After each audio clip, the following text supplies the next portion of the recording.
It begins with an object of baked clay, a prism, four-sided, standing just under 8 inches tall, now resting in the low light of a museum hall in Oxford.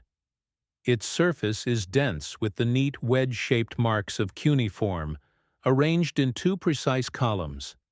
This is not a monument to a battle, nor a king's boastful autobiography.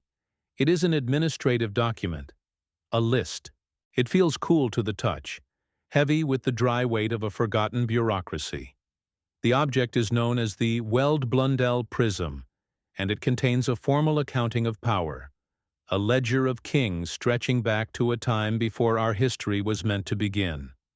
The list opens in the city of Eridu, a place whose foundations can still be found in the dust of southern Iraq. It names the first king, Al-Ulim, and records his function with bureaucratic finality. Beside his name, the scribe inscribed a number. It is not a date of birth or death, but a simple measure of tenure, a length of a reign. The number is 28, 800 years. The entry is recorded with the same dispassionate clarity as one might record a tally of grain sacks or a transfer of property. There is no celebration in the script, no sense of the mythic, just a name, a function, and a quantity. Immediately following, the record continues. The second name is Al-Alangar. The entry follows the same rigid format. It notes that he, too, ruled in Eridu.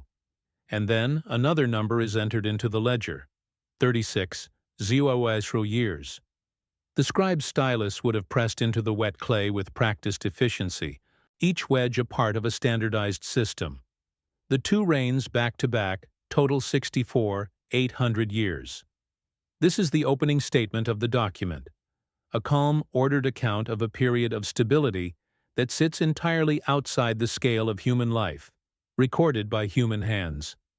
One must imagine the silence that now surrounds this object. It is the same silence that fell over the scribe's table when the day's work was done. A silence that allows the sheer weight of such numbers to settle in the mind, not as fantasy, but as data. The air in the room is still. The faint hum of the climate control is the only sound. The list waits, as it has for 4,000 years, for a reader to proceed past these initial, impossible entries without demanding an immediate explanation. It offers none. It simply states what was. The structure of the document is as telling as its contents. This is not the language of epic poetry. It lacks the narrative flourish of myth. The repetition, the formulaic entries, a city, a name, a number, speak to a different purpose. This was not a story meant to entertain or inspire awe. It reads like an archive, a careful transfer of information from one generation of administrators to the next. Its function appears to be preservation, the preservation of a sequence, a continuity of an office that was considered profoundly important, even if its holders were beyond comprehension. This is not a catalogue of imaginary places.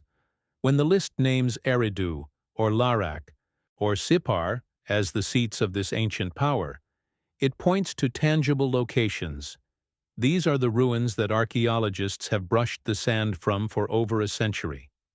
The document anchors its impossible timeline to real soil, to specific points on a map. It claims that these impossibly long reigns unfolded in the same physical space where the first cities we know of would later rise and fall. The fantastic and the geographic are recorded as a single, unified reality. To remain near this kind of record is to keep watch over a very old silence. It is an acknowledgement that the archive is not yet closed. The list possesses a recurring, formulaic phrase that acts as a structural pillar for its entire chronology.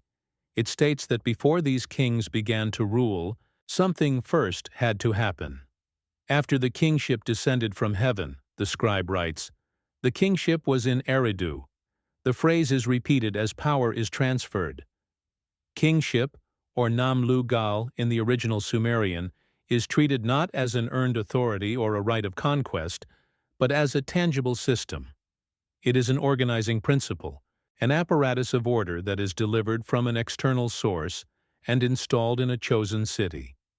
This description quietly reframes the entire concept of governance. Power is not depicted as emerging from the people or from the strength of a single leader.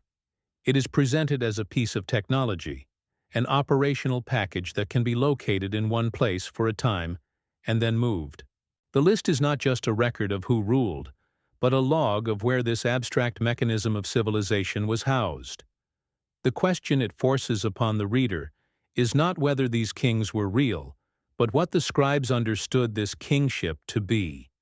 What was it that descended?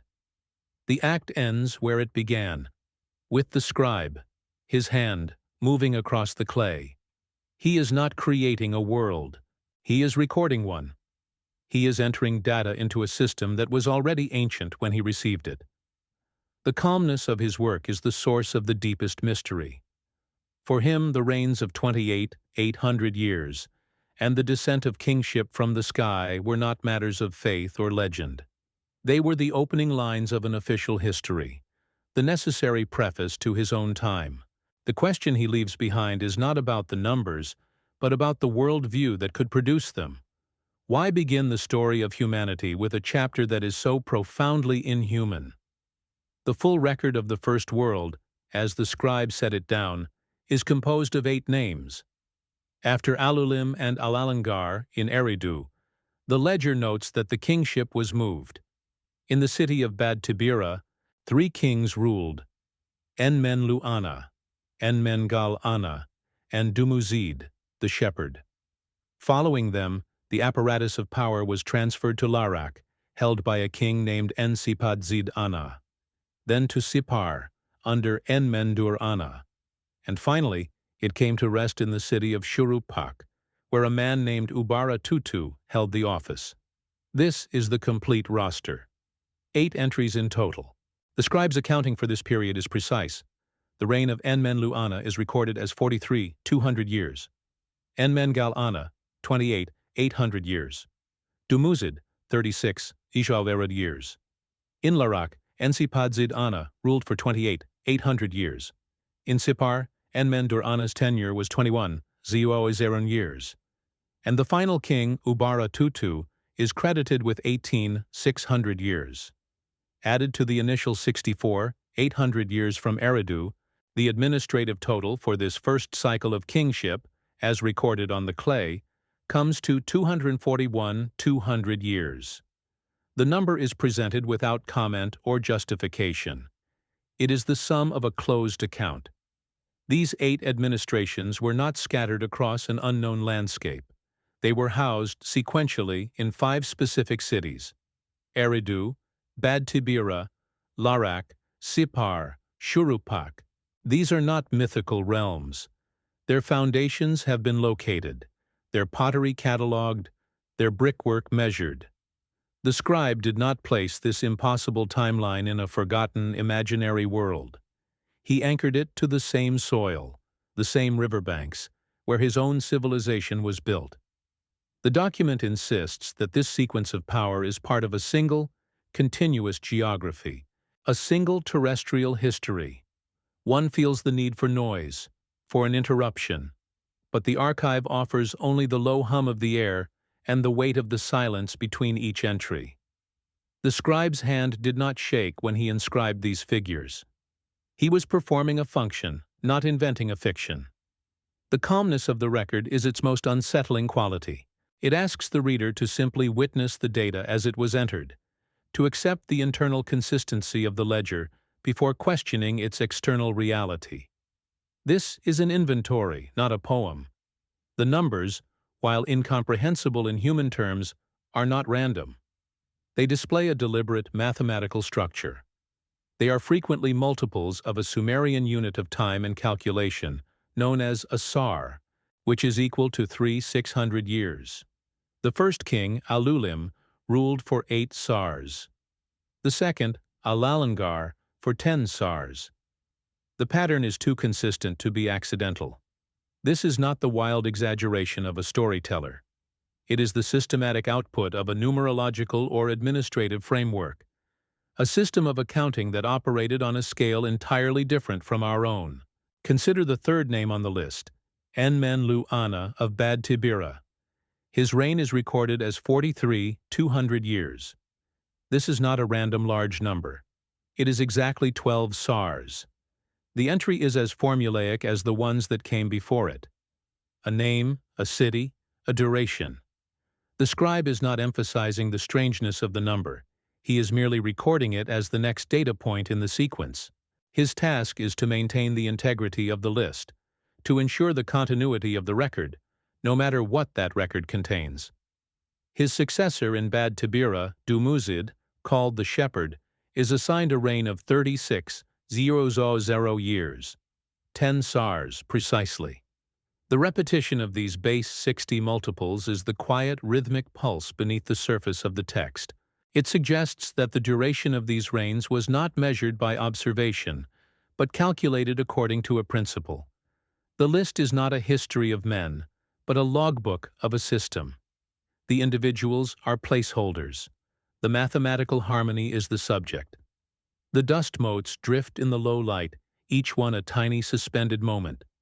The air in this room has been still for a long time. The scribe worked in a similar quiet, the only sound the gentle scrape of his stylus on wet clay. He was not concerned with belief. He was concerned with accuracy, with the correct transfer of a sequence passed down to him. The document's internal logic is its own defense. It presents a world that, however impossible, was coherent to itself. When the kingship was transferred from Bad Tibira, it went to the city of Larak. The entry is standard. The king is named Ensipad Zid Ana.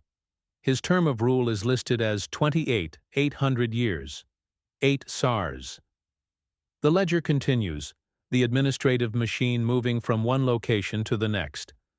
The transfer of power itself is noted, but the reason for the transfer is not. The list is a record of outcomes, not processes. It records where the kingship was, not why it moved. From Larak, the record shows the kingship moving to Sipar.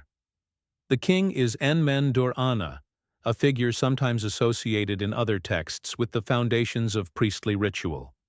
His reign is given as 21 soeshro years. This number, 5 sars plus 5/6 of another, breaks the simple pattern of whole multiples, but it remains within the same calculative system. It is a variation, not an error. It demonstrates a system capable of complexity, not just grand, round numbers. The bureaucratic mind behind this list was precise. Perhaps this is a moment to simply note the quiet. The time on the clock where you are. The name of the place. A simple, personal entry into a logbook of an evening spent with a very old account. Just a record. This is not a chronicle of human achievement. There are no records of battles won, temples built, or laws written. The sole function of these 8 figures, as recorded, was to hold an office for a specified duration. The list is an abstract of tenure, a document tracking the location and duration of a single, continuous administrative function. The kings themselves are almost irrelevant. They are vessels for the Nam Lugal, the kingship itself. The true protagonist of this first section is the institution, not the individuals. The final entry in this antediluvian chapter belongs to Shurupak, a city known from other traditions as the home of the flood survivor. The king is Ubara Tutu. His reign is recorded as 18 to 600 years, 5 sars and a 6th. With his reign, the account for the First World closes. The scribe has listed 8 kings in 5 cities over a total of 200 years. The ledger is complete. The summary is stark and final, a total at the bottom of a column. Then, the narrative ruptures. The scribe does not describe a cataclysm. He does not write of storms or suffering. He enters a single declarative line into the administrative record, a statement of fact offered without emotion or elaboration.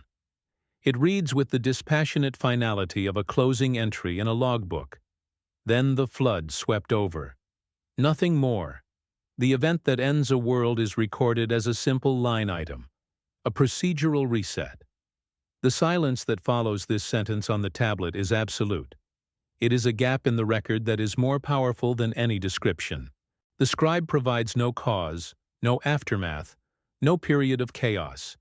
He simply marks the end of one operational period and prepares to open the next. The flood is not a divine judgment or a natural disaster in this context. It is an administrative boundary, a hard stop. It is the moment the ledger for the old world was closed. The very next line of the text demonstrates the system's continuity, even as the world it governed was erased. The formula repeats, slightly altered but unmistakable in its function. The scribe writes, "After the flood had swept over, and the kingship had descended from heaven, the kingship was in Kish." The apparatus is reinstalled. The procedure begins again. The location is new, but the principle is unchanged. The system survived its own apocalypse.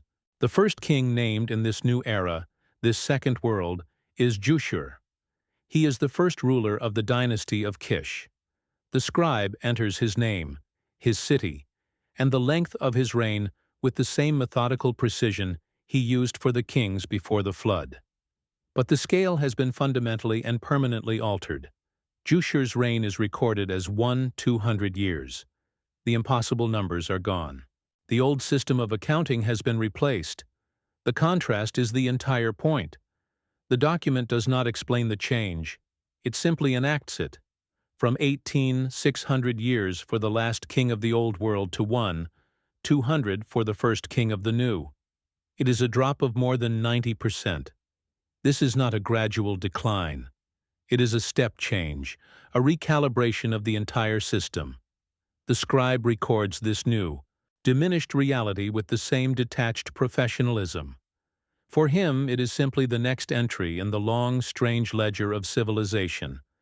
The work of understanding does not begin with a single object, but with the space between two.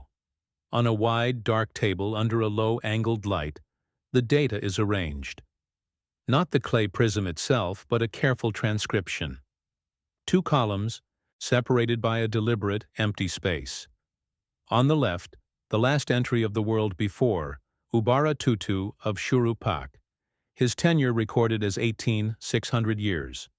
On the right, the first entry of the world after, Jushur of Kish, his tenure recorded as 200 years. The script is the same. The administrative format is identical. Only the scale of reality has been altered. There is no narrative bridge between these two numbers. They are not connected by a story of slow decline or gradual transition. The relationship is one of rupture, a sheer vertical drop in the ledger. It represents a reduction of over 93%, an instantaneous recalibration of what was possible. This is not the pattern of a dying dynasty or a fading empire. It is the signature of a system reset, a fundamental change in the operating parameters of the world itself, recorded with the cold precision of an accountant closing one book and opening another. The mind seeks a reason, a cause that would justify such a discontinuity. But the text offers none.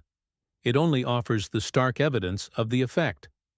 An archaeologist, running a finger down the cool glass protecting an original tablet, feels this gap not as an absence of information, but as a piece of information in itself. The silence is the event. The scribe did not see it as his duty to explain the collapse, only to record the new, diminished integers that followed it. One must allow the silence in the room to deepen, to match the silence on the page. The hum of the archive's climate control seems to fade. What remains is the visual weight of the two columns. They stand as witnesses to two different states of being, two distinct models of civilization. The document does not argue for their reality. It simply presents their outputs as sequential data points in a single, continuous file. The discontinuity is part of the continuity.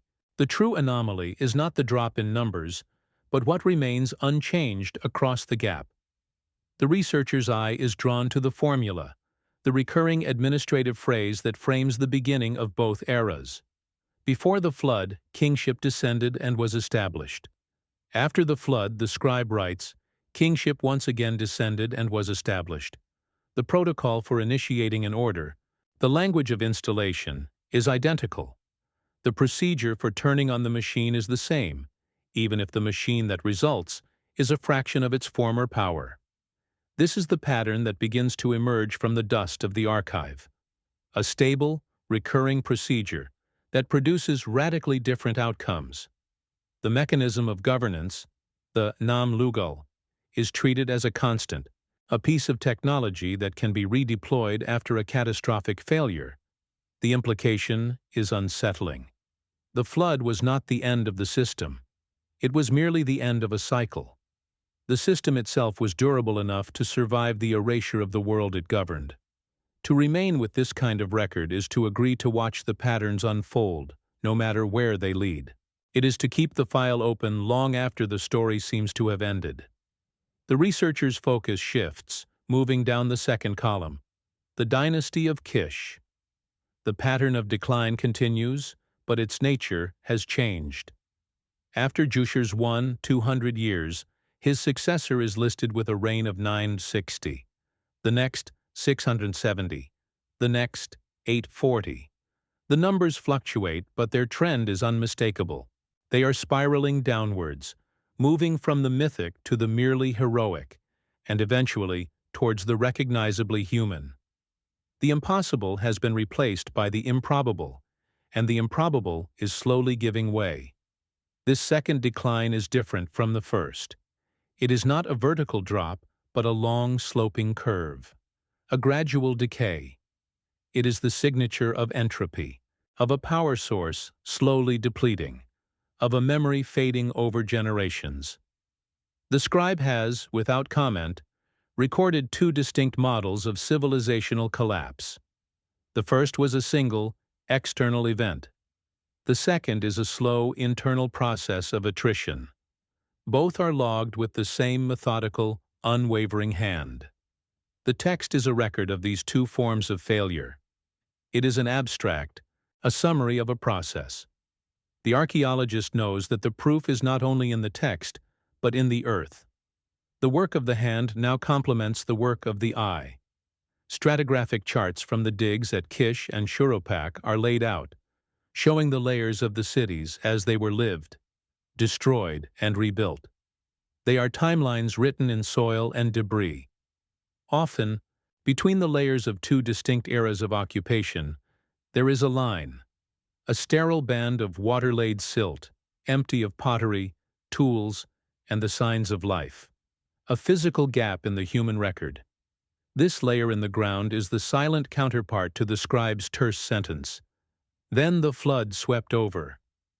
It is a wound in the earth, a pause in the long effort of building. The text and the soil are two copies of the same ledger. One is written in cuneiform, the other in ash, mud brick, and silence. The administrative reset recorded by the scribe has a geological correlate. The document is not a fantasy floating in the abstract. It is anchored to the very ground from which it was pulled.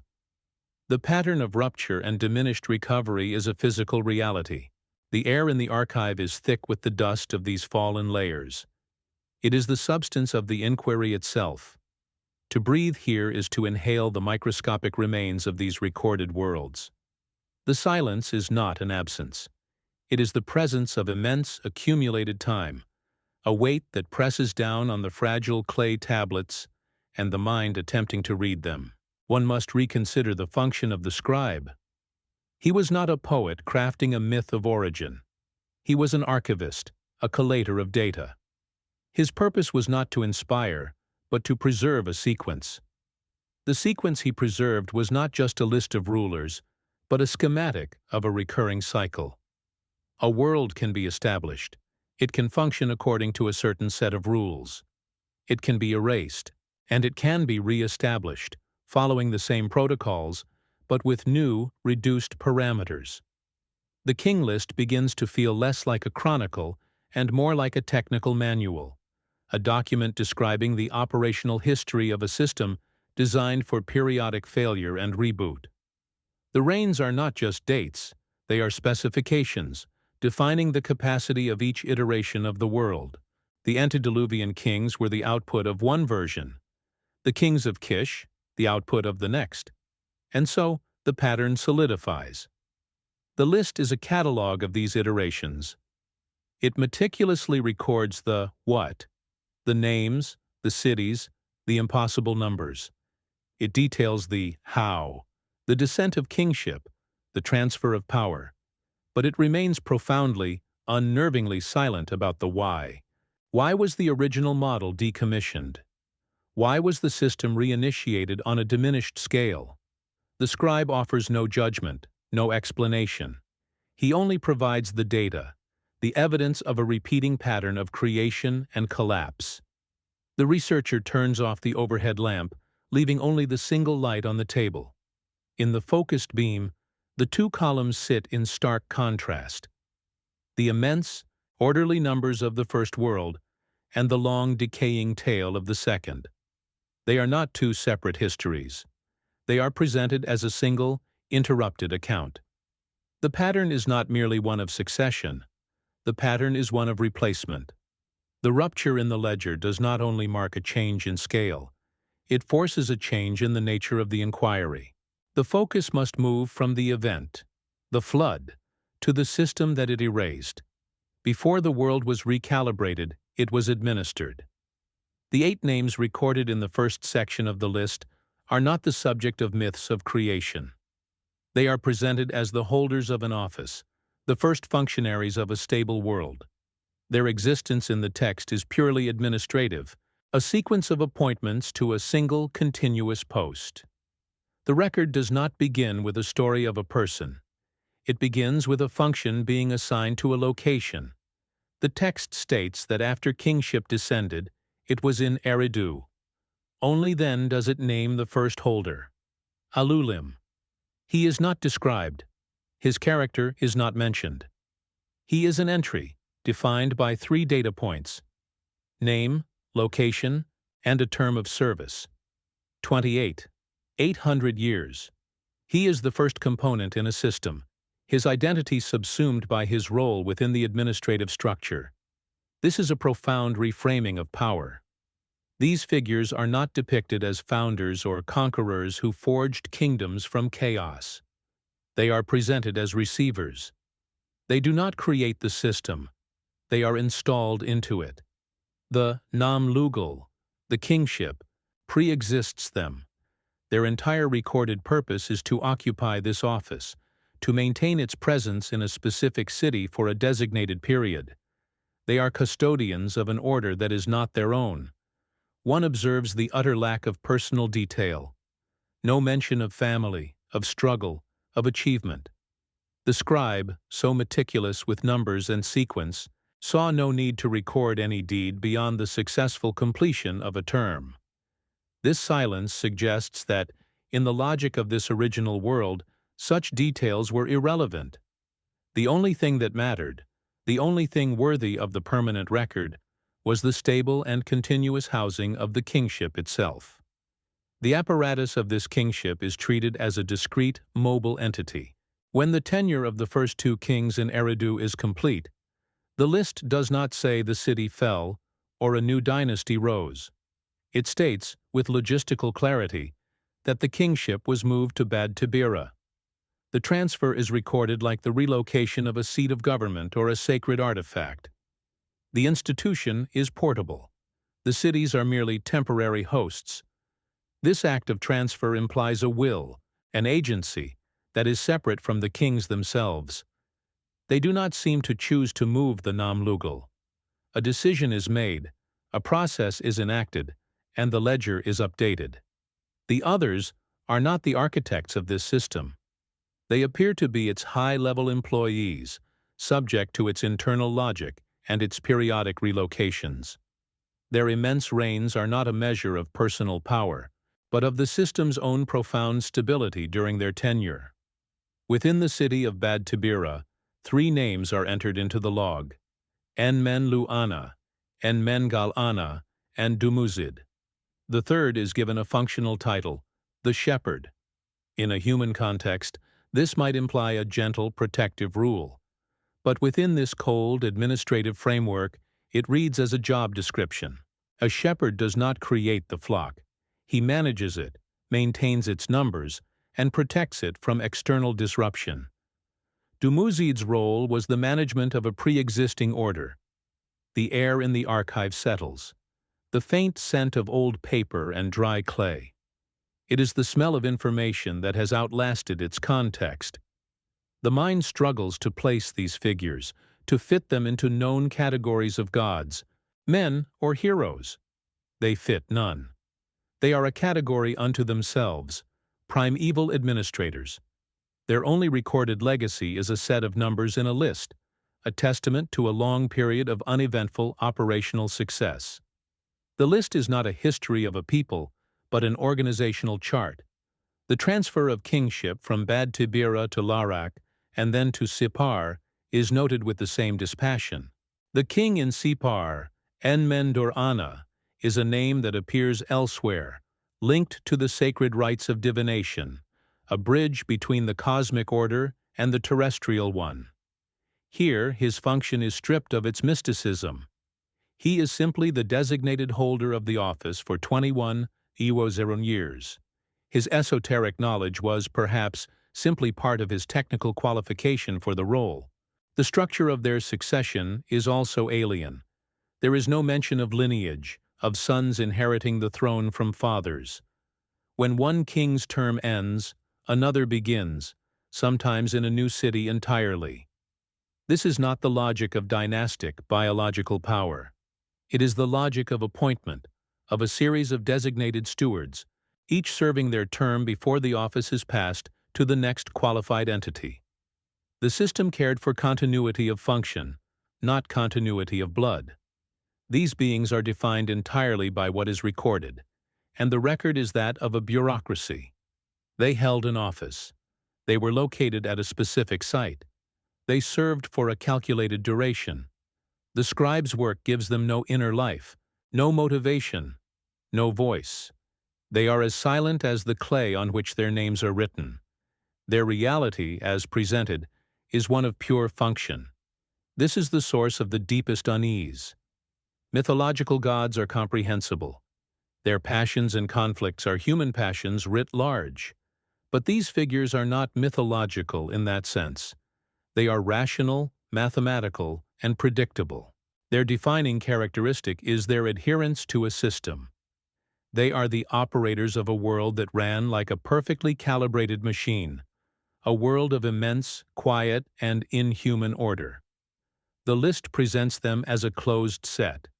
8 names for the first cycle of the world: Alulim, Alalangar, Enmen-Lu-Ana, Enmen-Gal-Ana, Dumuzid, Ensipad-Zid-Ana, Enmen-Dur-Ana, and Ubara-Tutu. This is the complete staff roster for the antediluvian world. Once the final name is entered and his tenure recorded, the account is closed. The personnel file for the first iteration of civilization is complete. One must resist the urge to fill the silence, to invent stories for them. The power of the record is in its refusal to do so. It presents a form of intelligent order that is not divine, not demonic, and not human. It is administrative.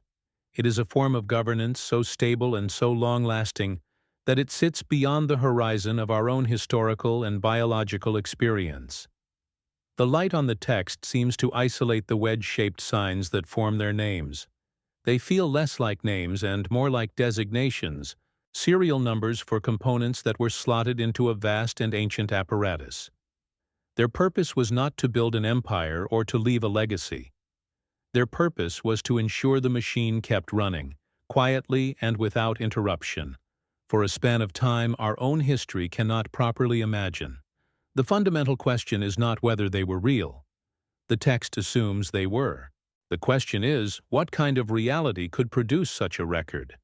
A reality where the history of the world began not with an act of creation, but with the opening of a ledger.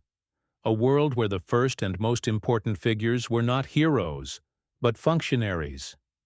The true architecture of the record is not found in the cuneiform signs themselves, but in the spaces between them. The king list presents a continuous chain of authority, a seamless transfer of the Nam Lugal from one city to the next. After the long decaying dynasty of Kish, the scribe notes its defeat. The very next line states, with administrative finality, that the kingship was taken to Iana, the temple district of Uruk. The ledger balances. The transfer is complete. A new chapter begins with a new location, a new dynasty. But the soil tells a different story. The archaeologist's trowel uncovers not a seamless transition, but a wound.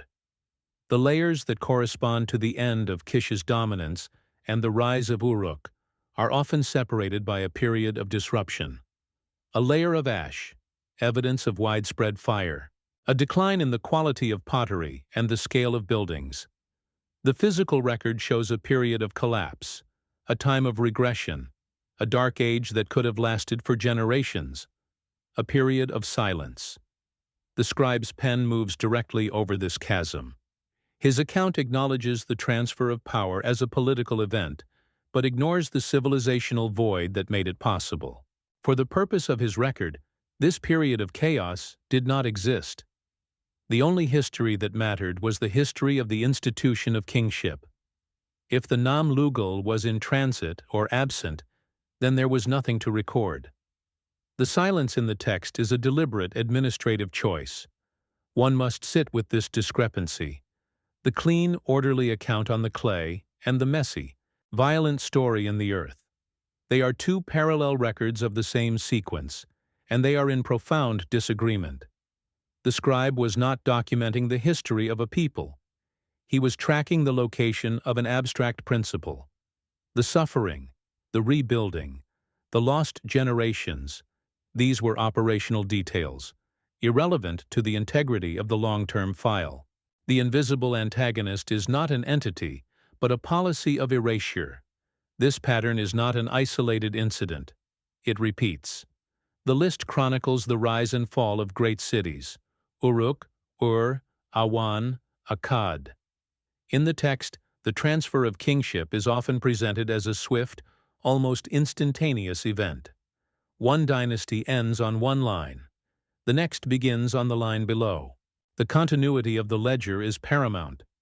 The narrative it constructs is one of an unbroken chain, a system that never fails, but is merely relocated. Yet the archaeological record is a litany of interruptions. Cities are abandoned for centuries. Writing styles change abruptly. Entire pantheons of gods are replaced. These are not the signs of a smooth transfer of power. They are the scars of collapses, invasions, and fundamental cultural resets. The king list is a map drawn over a landscape of ruins, its straight lines connecting distant peaks, while ignoring the deep unmapped valleys between them. The silence, then, becomes the subject of the investigation. The researcher's attention shifts from what is written to what is omitted. The gaps are not empty. They are filled with the unrecorded lives of those who endured the collapse. They are filled with the slow, difficult work of rebuilding a world from fragments, a world that the official record would only acknowledge once the Nam Alugal was formally installed again. The scribe's silence is a form of power. It dictates what is remembered and what is allowed to be forgotten. By omitting the periods of chaos, the record creates an illusion of a system more perfect, more resilient than reality.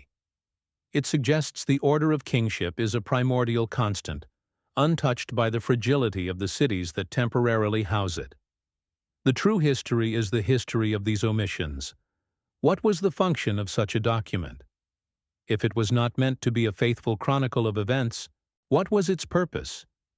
Perhaps it was prescriptive, not descriptive. A blueprint for how the world ought to be, a model of stability to be imposed upon a chaotic reality. A statement of intent in which the messy process of history is edited down to a clean, repeatable formula of installation, tenure, and transfer. The air in the archive feels heavy with the weight of these unwritten centuries. Each silent gap in the text is a ghost, a lost world that exists only as a sterile layer of silt in the ground. The scribe's work was not to tell the whole story. His work was to maintain the official one, the one that served the continuity of the institution he represented. This is a moment to simply register the quiet, the interval between one thought and the next, the specific time, in this specific place, where you are bearing witness to an absence, an entry into a personal log, noting a silence observed. The most profound silence in the text surrounds the nature of the kingship itself. The formula states that it descended from heaven, but offers no further detail. It is installed, it is held, it is moved, but it is never defined. The record meticulously tracks its container, the cities, the kings, but is utterly silent about the contents. This is the central, foundational gap around which the entire document is constructed. The scribe does not see this as a problem to be solved. He accepts it as a given. The origin and nature of the governing principle are outside the scope of his administrative task. His job is not to question the source code, only to log its execution. The silence is not a flaw in the record. It is a feature of the system it describes. This leads to a chilling thought. The document is not a history of humanity's slow climb toward civilization. It is the record of an inherited system, the operational manual for a piece of technology whose designers are absent and whose principles are no longer understood. The scribes were not authors. They were technicians, maintaining a legacy system whose purpose they could only infer from its observable outputs. The invisible antagonist, the silence, is therefore the ghost of a lost context. The reigns of 800 years, the descent of kingship, the administrative reset of the flood. These are data points whose original meaning has been stripped away. What remains is the procedure, the ritual of record-keeping, performed with meticulous care by generations of scribes who were preserving a message they themselves could no longer fully read. The researcher looks away from the tablets into the deep shadows of the archive hall. The inquiry has reached a boundary. It is no longer possible to learn more by reading the text. The only way forward is to read the silence, to measure the gaps, to chart the geography of the missing information. The investigation must now turn to the negative space, the shape of what is not there. The final silence is the one that stretches forward. The list has a definitive end, its last entries chronicling the dynasties of Isin and Larsa, before it cuts off around 1800 BCE. The record simply stops. There is no final summary, no closing statement. The great administrative project of logging the location of kingship, maintained for over 1,000 years, was abandoned. The end of the record is as quiet and unexplained as its beginning. The system it so carefully tracked either ceased to exist, or the function of tracking it was no longer deemed necessary. The silence that follows the last entry is the ultimate erasure. It is the moment the archive itself was lost, leaving behind only these few, strange, and incomplete copies to be found in the dust, millennia later. What if the list is not a history? What if it is a map of a recurring pattern? A schematic for a machine that builds worlds, runs them for a time, and then dismantles them? The document's rigid structure, its insistence on a single continuous thread of kingship passing through the ruins of one civilization to the foundations of the next, suggests it is describing a process, not just a sequence of events. Our own recorded history, in this light, is not the story of humanity's singular ascent. It is merely the latest iteration, one more cycle logged in a ledger that holds the accounts of many previous worlds. The sheer administrative coldness of the record suddenly becomes its most important feature. It is the tone of an engineer's log, not a poet's epic. The scribe does not mourn the 241-200-year world that was swept away. He simply closes its account and opens a new one under a new heading.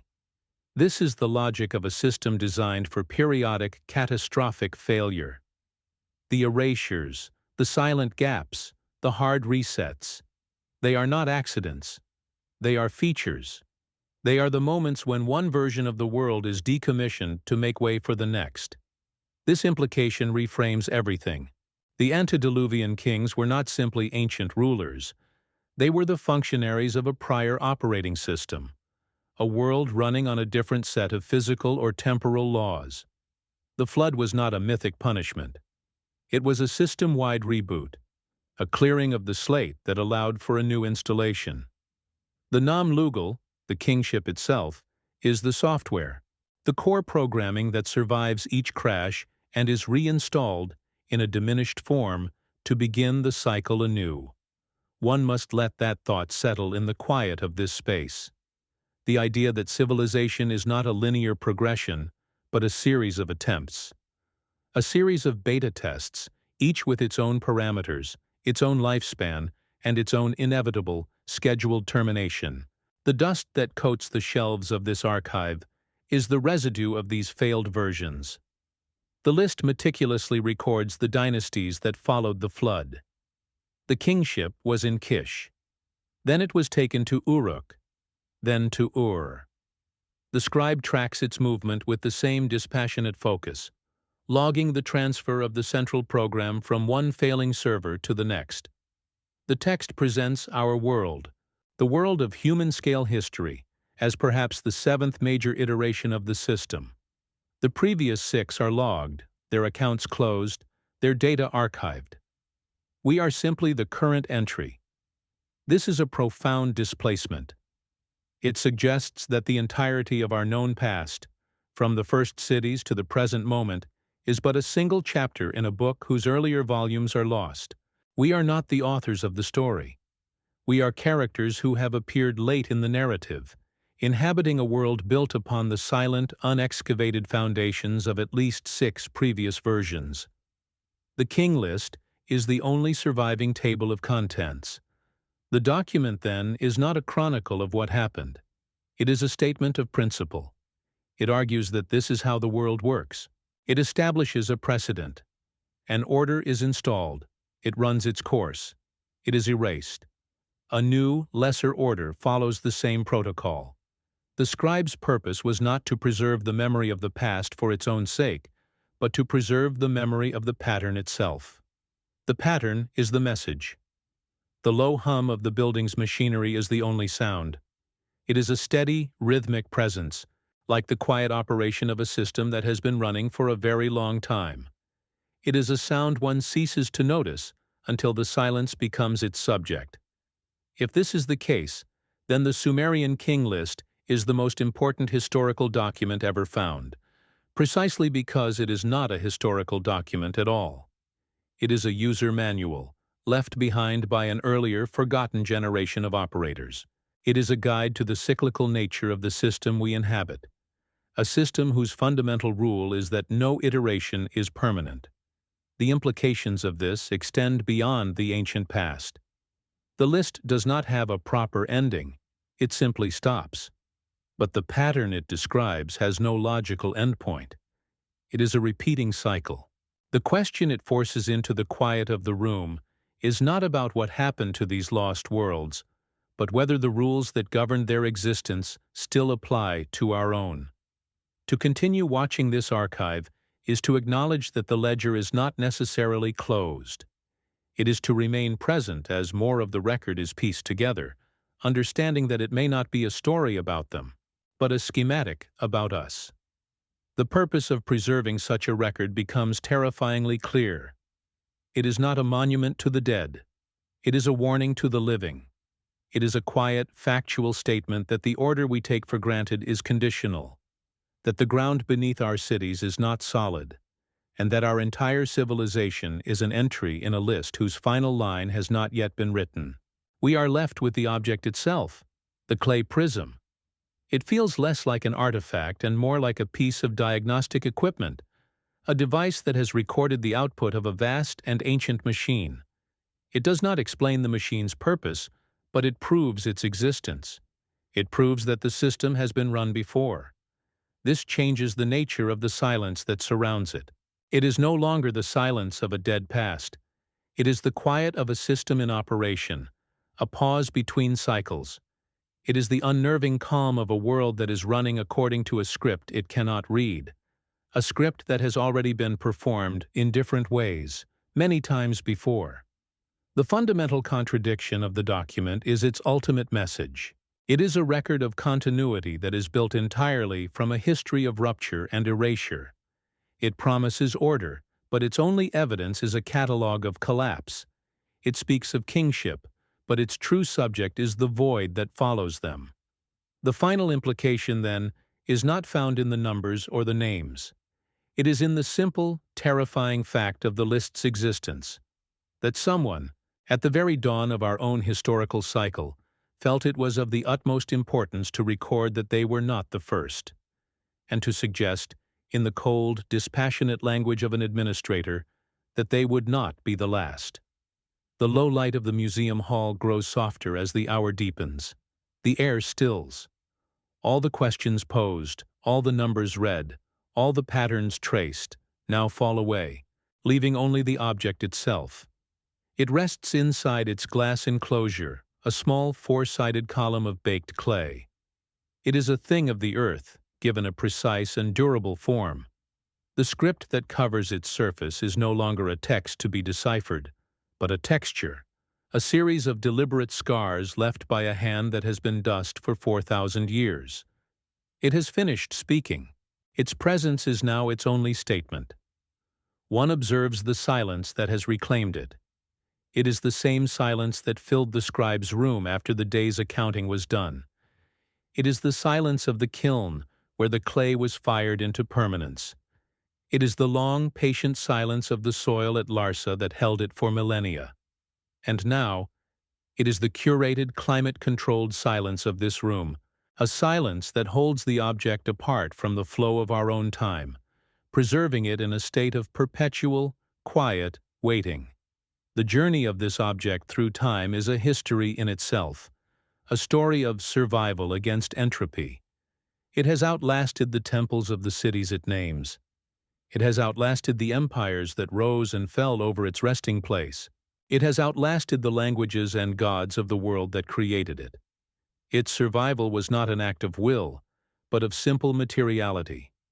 It is a piece of fired mud, and its resilience is that of the earth itself, stubborn, indifferent, and possessed of a memory that operates on a geological, not a human, scale. To stand before it now is to be the latecomer. We arrive at the end of a very long conversation, able to overhear only the last few fragmented words. The context is gone. The speakers are absent. The world that gave these records their meaning has been erased so completely that only this dry, administrative summary remains. We are left holding a ledger for a business that has long since closed, its assets liquidated, its purpose forgotten.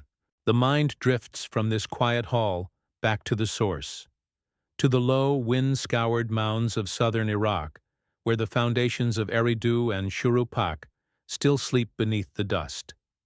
The landscape there is a testament to the same truth as the prism, that what is built can be unbuilt, that cities can be returned to the earth, their great walls and temples becoming nothing more than a subtle rise in an otherwise flat and empty horizon. The wind moves over this place, carrying the same sand that buried them. The clay of the prism is the clay of those ruins. It is not a foreign object, but a piece of that lost world, excised and preserved. It carries the substance of that place, the very ground on which that first, impossible history was said to have unfolded. The object and the landscape are not separate things. One is a library, the other is the single, surviving book. To touch one is to feel the ghost of the other, a sense of immense, quiet, and accumulated absence. Over that desert, the night sky is vast and cold. The constellations turn, indifferent. They are the only witnesses that have remained from the beginning.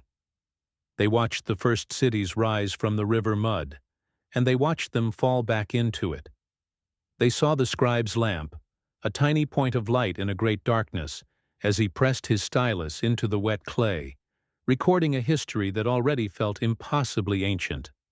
The stars hold the memory of that silence. One feels the need to be still, to let the sheer scale of that time settle. The questions that drove the inquiry were human questions, born of a need for narrative, for cause and effect. but the object and the landscape it came from do not operate on that logic. They speak of cycles, of immense and slow repetitions that dwarf the span of a single life or a single civilization. They suggest a rhythm to the world that we are not meant to comprehend, only to endure.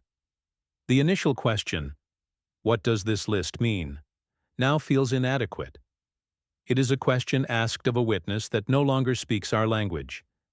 The inquiry must end where it began, with an act of simple observation. We are looking at a piece of data from a system whose operating principles are lost.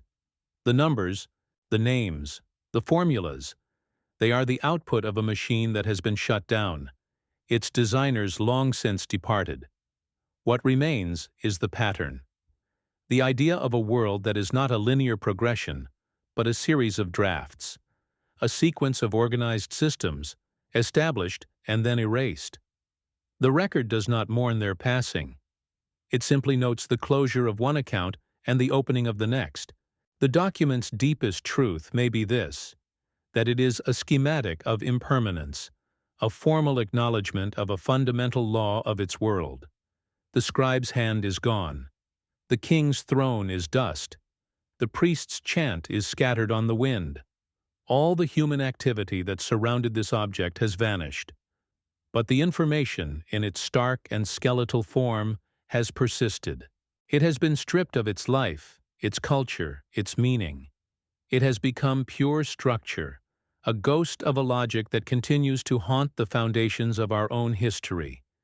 There is a finality in this quiet. The work of the archaeologist is done. The work of the translator is complete. What is left is not a problem to be solved, but a reality to be contemplated. The existence of this record changes the nature of the ground we stand on. It suggests that the past is not simply a foundation, but a series of foundations, stacked one upon the other, each one the ruin of a world as complete as our own. The lights in the hall will eventually dim to nothing. The room will be left in darkness, the object alone with its silent, 4,000-year-old accounting. Outside, the night will pass.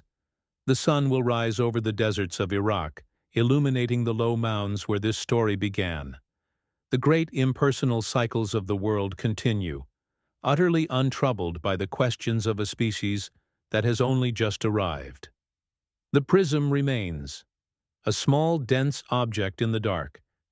It is not a message in a bottle.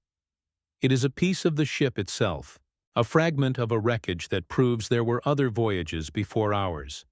It does not tell us where they were going or why they failed.